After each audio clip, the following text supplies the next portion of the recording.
Salut à toi, bienvenue dans ce nouvel épisode de la série J'analyse vos copies. Dans cet épisode, on va regarder une copie de Terminal SPEMAT. C'est un contrôle sur le chapitre des suites numériques. Un contrôle qui regroupe la démonstration par récurrence et les calculs de limites. Donc c'est une très bonne copie. Je te cache pas que on va pas avoir grand chose à dire sur la rédaction au sens où on va pas avoir grand chose à corriger. Par contre, je vais faire des remarques par rapport à ce que l'élève a produit ici et des remarques qui s'adressent à tout le monde et qui peuvent te servir à toi aussi si tu veux taper des bonnes notes ou en tout cas sortir des bonnes copies. Le sujet, moi je l'ai découpé sur les différents exercices, comme ça on va regarder exercice par exercice et regarder la rédaction de l'élève et donc sa copie. Et si tu veux retrouver le sujet dans son intégralité, tu vas sur la BenCS Academy, tu vas dans les exobilans de Terminal SPEMAT, ici, hop, tu cliques, là je te montre, exobilan Terminal SPEMAT, tu cliques ici, pour l'instant c'est accessible pour tout le monde. Les exobilans de Terminal SPEMAT, il n'y a pas de restriction. Et ensuite, je vais ranger le sujet dans l'onglet suite numérique. Donc pour l'instant, il n'y est pas encore. Mais tu pourras aller regarder ici et probablement que je mettrai ça en bas de la liste, Exobilan 11. Et on mettra un lien pour que tu puisses accéder au sujet dans son intégralité si tu veux avoir un sujet complémentaire ou supplémentaire à faire sur les suites numériques et pour réviser donc ton contrôle suite numérique. Donc, premier exercice, un petit exo sur 3 points de démonstration par récurrence. C'est du classique, on a une suite arithmético-géométrique, le premier terme qui est donné, et on doit démontrer par récurrence la formule de la forme explicite de notre suite numérique. Et ensuite, en deuxième question, on doit étudier la convergence de cette suite numérique en allant directement faire les calculs d'opérations sur les limites. C'est une question très classique. Ça veut dire quoi? Ça veut dire que si tu as révisé ton chapitre, si tu t'es entraîné sur les démonstrations par récurrence, et notamment les plus classiques d'entre elles, parce que ce genre de démos par récurrence, on les retrouve dans plein d'exos, et si tu t'es entraîné à démontrer les limites avec les formes Q puissance n, c'est bon. Tu as tout fait, ça veut dire qu'un exo comme ça, tu vas taper les 3 points, quasiment sûr. Alors évidemment, il faut avoir la rédaction. Donc là, on va regarder ensemble rapidement. La rédaction, elle est parfaite. Pour moi, elle est parfaite. On rappelle ici la propriété, il lui donne un nom, il met des guillemets. C'est souligné, c'est écrit droit, c'est écrit propre, tout est clair, c'est aéré. Cette copie, je voulais l'analyser parce que c'est une bonne copie, tout simplement. Tu verras à la fin la note, on la regardera ensemble à la fin, mais il n'y a pas de surprise, hein. Ça va être, c'est quasiment du tout bon. On est quasiment sur un 20 sur 20. Il y a un petit truc ou deux qui n'ont pas été sur son contrôle, mais voilà. Mais ce que je voulais faire ressortir en analysant sa copie, et je l'ai dit à l'élève en fait, quand on a fait un cours au préalable pour réviser ce contrôle-là, je lui avais dit que sa rédaction, elle était très très bien et que ça me faisait plaisir. Tu sais pourquoi? C'est du détail, hein. C'est du détail, mais pour moi, c'est un détail qui a toute son importance. Tu vois ces petits mots de liaison? Tous ces petits mots de liaison qui sont soulignés là.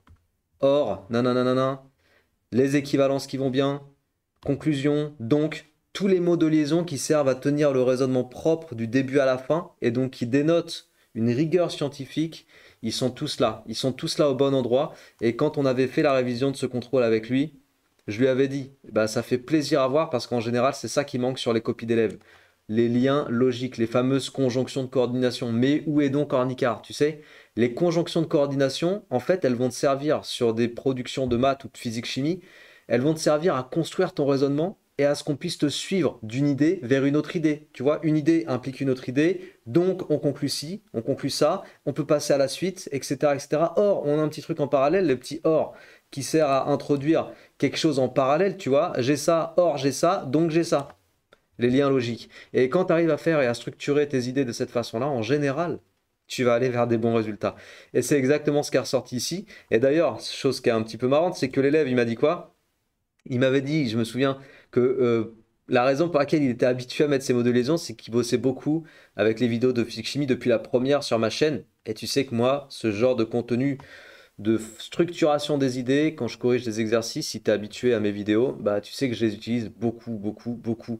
Et à force de travailler avec mon contenu, bah lui, il a chopé la même méthode de rédaction. Donc en tout cas, très bien structuré, toute la démonstration, claire, clean. C'est précis, c'est concis, il y a tout ce qu'il faut, il y a juste ce qu'il faut. Et forcément, il a les points. Pour le calcul de la limite, ce que je t'ai dit, c'est une forme Q puissance n. Il justifie, enfin, il écrit la limite de 0,9 puissance n, il justifie à côté, c'est très clair. Il écrit dessous la limite du reste. Ensuite, il écrit sa petite opération des limites, il conclut, terminé. Il a les points. Voilà, donc pour l'exercice 1, rien à dire, de toute façon, il n'y a rien à dire globalement sur tout le contrôle. Donc l'exercice 2, on peut commenter aussi le contrôle, je crois qu'il m'a dit c'était 1h30 pour le timing. J'ai oublié de dire le timing, donc je crois que c'est 1h30, si je ne dis pas de bêtises. Le deuxième exercice est intéressant puisque le prof a décidé, alors qu'à la base, ça c'est un exode de bac, hein, c'est un extrait bac.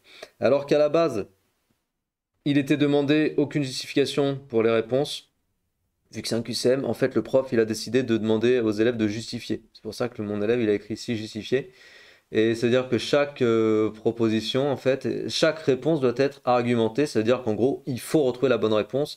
Il n'y a rien à faire avec la calculatrice ou quoi que ce soit. Donc c'est des calculs de limite qui après restent classiques, hein, bien sûr. Mais quoi qu'il en soit, tu dois les justifier. Et c'est ce qu'il a fait proprement, donc question par question. Donc la première, c'est une levée de forme indéterminée avec la factorisation par n carré. Donc ça, c'est basique en fait. On retrouve ça dans plein d'exos. C'est pour ça que je t'ai dit, si sur un contrôle comme ça, si tu t'es bien entraîné, il n'y a aucune raison que tu plantes parce qu'il n'y a rien qui sort du cadre. Rien qui sort du cadre. Donc voilà, il trouve sa réponse pour la question 1. La question 2, il y a une forme q puissance n. Je ne sais pas si tu vois bien, c'est ici. Donc on avait un égale 3 moins 3 fois machin puissance n. Donc forme q puissance n avec q qui est compris entre moins 1 et 1, donc ça tend vers 0. Et par produit, ça tend vers 0. Il a trouvé sa réponse. Et la troisième, je crois qu'il n'a pas vu que... Alors qu'est-ce que c'était la question pour la troisième? Si la suite est comprise entre ça et ça, alors elle converge, elle diverge, elle peut converger, elle peut diverger. Elle peut converger vers moins 1. Et il n'y a qu'une seule. Ouais, à chaque fois, c'est une seule des quatre réponses. Ouais, donc là, en fait, c'est là qu'il a fait faux. Alors, pourquoi est-ce que c'est faux? Parce qu'il a calculé les limites et je crois qu'il avait envie de faire une espèce de théorème des gendarmes. Mais le théorème des gendarmes, en fait, si tu veux l'utiliser, il faut que tu encadres la suite, enfin la limite de UN par deux mêmes limites.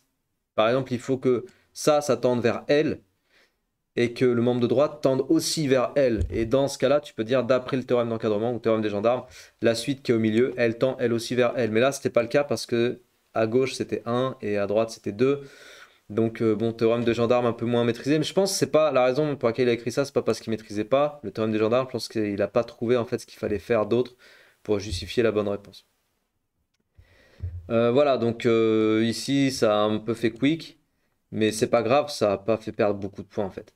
La question, bah c'est tout, c'était tout pour l'exercice 2. L'exercice 3, qu'est-ce que c'était? Donc, ce que je veux dire par rapport à la remarque générale, c'est que c'est bien structuré, encore une fois, et surtout, c'est justifié. Et même si c'est faux, il y a de l'idée. C'est ça que je veux dire. Même si c'est faux, pour la troisième question, il y avait de l'idée. L'exercice 3, on est sur une suite qui est encadrée par n et n plus 3. Et il demande de déterminer avec soin. Donc là encore, ça veut dire qu'il faut que tout soit justifié, posé clairement.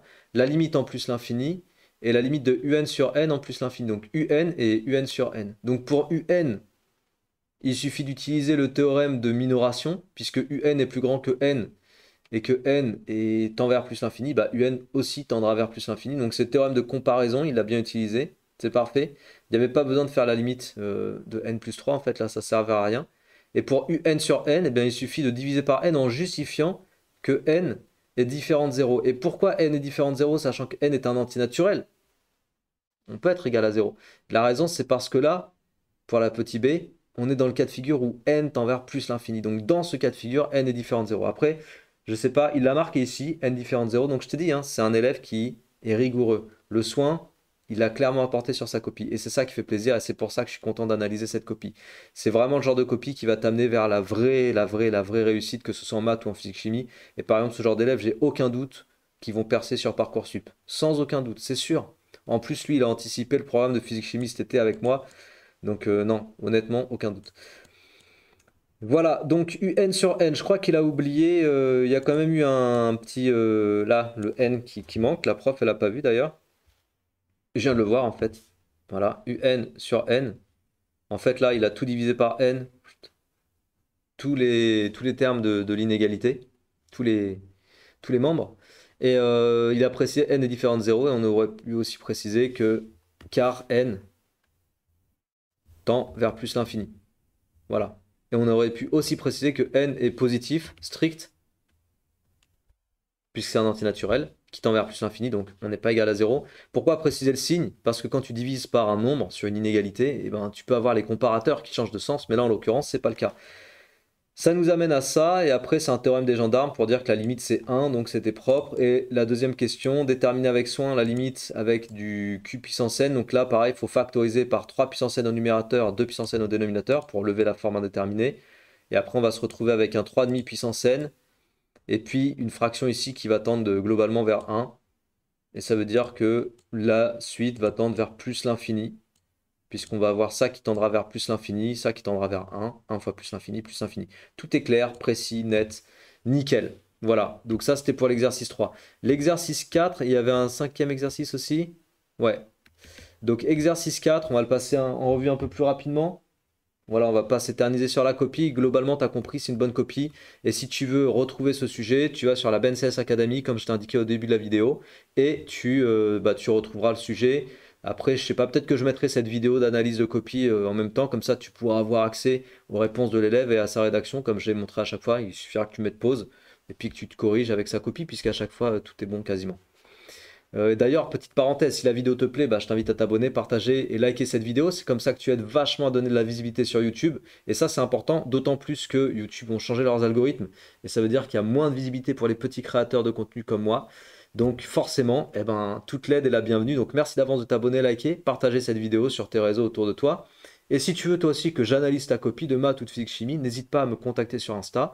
Et je me ferai un grand plaisir de regarder les copies que tu m'envoies pour voir si c'est intéressant ou pas d'en faire une analyse. Et c'est pas obligé que ce soit des bonnes copies. Je veux dire, c'est pas obligé que ce soit des copies où tout est bon. J'aime beaucoup analyser ce genre de copies que je suis en train de faire maintenant, mais j'aime aussi analyser des copies où il y a beaucoup de choses à dire en termes d'amélioration pour justement t'aider à comprendre là où ça va pas et ce que tu peux faire pour monter ton niveau, augmenter tes notes, gagner des points. Donc voilà, n'hésite pas à me contacter sur Insta, tu as mon Insta en descriptif de la vidéo et je me ferai un grand plaisir de te répondre. L'exercice 4 qui est ici, c'est un exercice un peu plus complet, donc il y a la première partie ici et je me demande si on n'a pas une deuxième partie après. Non, en fait, c'est lui l'exercice 4. Mais bon, bref, c'est un exercice un peu plus... c'est plus un problème, en fait. Population d'insectes. Ici, on voit tout de suite qu'on a un exercice qui va être connecté à une fonction associée à la suite. Donc, la suite est définie par une relation de récurrence. On va étudier la fonction associée à cette suite numérique. C'est un type d'exercice et de problématique assez classique. On va résoudre f de x égale x. Pourquoi on résout ça? On résout ça parce qu'on va chercher, en fait, la limite tout à l'heure avec le théorème du point fixe. J'ai des vidéos sur la chaîne et qui sont également dans la BNCS Academy, des vidéos de Spémat, terminale, qui t'expliquent le théorème du point fixe dans le contexte des limites de suite numérique. N'hésite pas à aller les voir ces vidéos-là, et en tout cas, quand on résout dans un exercice de ce style f de x égale x, clairement, c'est pour te faire trouver la limite de ta suite UN, et c'est ensuite qu'on va te demander la limite. Et on va se servir des questions précédentes. Tu vois, elles sont liées, c'est un problème. Donc un exo, somme toute classique quand même si c'est un gros problème. Une démonstration par récurrence qui permet de vérifier deux choses, le fait de démontrer deux choses. La première, c'est que la suite est croissante, un inférieur à un plus 1, ça c'est une suite croissante. La deuxième chose, c'est de dire que la suite va être bornée entre 0 et 1,5. Donc suite croissante, suite bornée, c'est-à-dire suite majorée, croissante majorée, pardon, elles convergent. Et c'est comme ça qu'on justifie la question B. Le calcul de la limite, c'est avec le théorème du point fixe qu'on a déjà amorcé en question de A. Et puis pour démontrer la démo par récurrence, on utilise la variation de la fonction f qu'on te demande de démontrer ici à la question 2b. Et c'est ça qu'on utilise pour passer l'étape de l'hérédité. Voilà. Et puis après un petit algo Python. Qu'observe-t-on si on saisit seuil 0,4? Donc là, il fallait faire tourner, j'imagine, l'algorithme à la main et interpréter la valeur donnée. Déterminer la valeur envoyée par seuil 0,35 et interpréter cette valeur dans le contexte de l'exercice. Donc c'est intéressant d'avoir une question sur Python à la fin. Les élèves ont souvent du mal avec Python. Donc c'est bien de pouvoir s'entraîner aussi dessus. Voilà, donc pareil, il a bien réussi le calcul des premiers termes. Résoudre l'équation, ça nous amène sur un polynôme qui est assez simple à résoudre parce qu'il faut factoriser. Là, il y a beaucoup d'élèves qui n'auraient pas pensé à factoriser, qui seraient partis dans delta, etc. Lui, il a factorisé, équation produit nul, il a trouvé ses deux solutions. 0,3,5 par contre. Il faut bien faire des accolades qui ressemblent à des accolades, pas à des crochets, sinon ça fait un peu une écriture d'intervalle. Donc il a été jusqu'à marquer l'ensemble solution, t'as vu? Et ça, c'est encore une fois, c'est propre. Je te dis, c'est un élève qui est vraiment dans le détail. Si on regarde une copie de ce style et qu'on veut aller dans le détail, on voit que c'est propre. Il y a ce qu'il faut, il y a les mots de liaison, on arrive à suivre le raisonnement. C'est vraiment le genre de copie, les profs, ils kiffent avoir ça entre les mains, en fait. Vraiment, ça les met de bonne humeur et en bonne disposition, en fait. Donc après, la dérivée, l'étude du signe, le petit tableau de variation, il s'est ensuite mis sur 0,1,5, il a d'abord fait le signe sur R Et les variations sur R, après, il s'est mis sur 0 en demi. Et puis, il a conclu que F était bien croissante. Bref, tout a été démontré. La démonstration de la démo par récurrence. Donc, la phase d'hérédité, ici, le passage, je te dis, à l'hérédité, c'est d'utiliser la fonction F, donc de faire intervenir la fonction dont on vient de démontrer qu'elle était croissante, pour justifier que les comparateurs sont inchangés. Et à partir de là, il fait réapparaître UN plus 1, UN plus 2, et f de 0, f de 1 demi, il les a calculés, ça fait 0, ça fait 0,4, et 0,4 plus petit qu'un demi. Donc, par transitivité, il a même mis le mot, tu vois, hop, voilà, je te dis la rigueur jusqu'au bout. Il a démontré que la propriété était vraie au rang suivant, la propriété est héréditaire. Tout est nickel, je sais pas ce qui a été mis derrière là. Croissante et majorée. Ah oui, parce qu'il a conclu que UN est... hein. Ouais, en fait, c'est derrière. Il a juste remis la définition, là, carrément. Par définition, blablabla. Et ensuite, il a été justifié que la suite était croissante. Bon, c'était pas besoin il n'y avait pas besoin de le mettre, hein. À partir du moment où n plus 1 est plus petit que n, on peut directement conclure qu'elle est croissante. Et elle est majorée parce qu'elle est plus petite que grand M, qui vaut un demi, donc elle converge. Là, c'est un peu trop détaillé pour moi, mais pourquoi pas. Bon, ici, il n'a pas cité le théorème du point fixe, mais il a fait la rédaction qui est tout comme, donc c'est parfait. C'est vraiment parfait. Et il a conclu que f de L était égal à L. Et d'après la question 2A, donc le petit renvoi de ce qu'on a déjà travaillé précédemment dans l'exercice, tu vois, il l'avait vu, le petit OR qui va bien pour dire ah mais on a fait ça en parallèle, t'as vu vraiment, c'est structuré, je le répète encore une fois, mais excellemment, des copies comme ça, c'est vraiment kiffant. Et voilà, donc il a trouvé tout ce qu'il fallait, il n'y a pas de problème. Jusqu'au programme Python, ça s'est fait sans problème. Bref, 7 sur 7 sur l'exercice. On va un peu rapidement parce que là, il faut que je commence un cours. Donc il faut que je me presse sur l'exercice 5. Je te le montre et je te montre aussi sa rédaction. Comme ça, si tu veux refaire le sujet pour t'entraîner. En plus, c'est les vacances, donc c'est le moment de profiter de remettre un petit peu le pied à l'étrier. Là, on est sur la dernière semaine des vacances. C'est pas pour te faire flipper, mais faut garder une discipline de travail parce qu'à la rentrée, il faut repartir sur les chapeaux de roue. Donc comme ça, si tu veux le faire, tu as sa rédaction et puis tu as même les remarques du prof pour dire qu'est-ce qu'il faut pas faire. Donc, c'est des affirmations, c'est un vrai ou faux. Les vrais ou faux, c'est des exos les plus techniques en maths, sache-le, puisqu'il faut justifier que ce soit vrai ou que ce soit faux. Dans tous les cas, il faut justifier ce que tu dis. Donc voilà, vrai ou faux. A priori, j'arrive pas à voir s'il a eu tous les points. Peut-être sa justification n'était pas super propre ici, puisque borné, ouais, c'est ça. Quand tu dis qu'une suite est bornée, effectivement, on peut le reprendre ensemble. Quand tu dis qu'une suite est bornée, elle est bornée par deux nombres réels, pas par des expressions qui dépendent de n ou de n'importe quelle variable, tu vois. Donc là, il fallait qu'ils disent qu'à gauche, on pouvait mettre que tout le monde était plus grand que moins 1 et qu'à droite, on pouvait mettre que tout le monde était plus petit que 1. Et effectivement, du coup, la suite UN, elle se retrouve bornée entre moins 1 et 1. Donc l'affirmation est effectivement vraie, mais il n'est pas allé au bout de la justification. Donc je pense que là, il y a eu un peu de points de perdu. Donc la note. Évidemment, j'ai pas mis le nom de l'élève et tout reste anonyme. Et c'est pour ça que si tu m'envoies ta copie, t'inquiète pas, ça restera une analyse anonyme. Ton nom n'a pas besoin d'apparaître. Donc 17,76 sur 19, ça nous fait un peu plus de 18 sur 20. Je vais te dire tout de suite combien ça fait. Donc 20 fois 17,76 sur 19, ça nous fait du 18,7. 18,7 sur 20, donc il nous manque un point et quelques, mais c'est rien du tout. Beau boulot, excellent. On peut s'attendre que à ça pour une copie de ce style. Il n'y a aucune surprise. Aucune surprise, voilà. Donc tu vois, c'est un contrôle qui a eu lieu assez récemment, le 10 octobre 2024. Donc bravo à toi qui m'a envoyé cette copie. Encore une fois, tu es le type d'élève et je m'adresse à toi directement sur qui je miserai sans aucun souci, les yeux fermés pour la réussite en terminale, que ce soit en spé maths ou en spé physique chimie, parce que tu fais le taf, tu révises comme il faut, tu t'entraînes comme il faut. Il n'y a pas de mystère en général, quand les élèves font ça, bah forcément ils percent sur Parcoursup. Donc je souhaite à tout le monde d'arriver à atteindre ce niveau-là. C'est pas du tout infaisable. N'hésite pas à suivre les vidéos que je fais de correction d'exercices ou d'explication de cours et tu vas voir qu'à force de travailler avec du contenu où quelqu'un t'explique quelle rédaction utiliser, quel mot de liaison utiliser, quelle rigueur utiliser pour la rédaction, etc., etc., à force de travailler, de prendre exemple, tu vas réussir toi aussi à produire des copies de ce style. C'est exactement le cas pour cet élève-là. Il me l'a dit, il me l'a confirmé, donc c'est pas quelque chose qui s'invente. Et voilà, c'est pas des prédispositions à la naissance, c'est du travail, donc tu peux aussi y arriver. Je te souhaite d'y arriver. Si tu veux venir me faire part de tes difficultés ou tes doutes, n'hésite pas à me contacter sur Instagram. Je me ferai un plaisir de te répondre et de rentrer en contact avec toi. Et sur ce, bah voilà, j'espère que cette vidéo a plu. Si c'est le cas, partagez, diffusez les amis. Merci beaucoup d'avance. Et puis je vous dis à très bientôt. Et merci à toi de m'avoir envoyé ta vidéo, ta copie plutôt. À très bientôt. Ciao.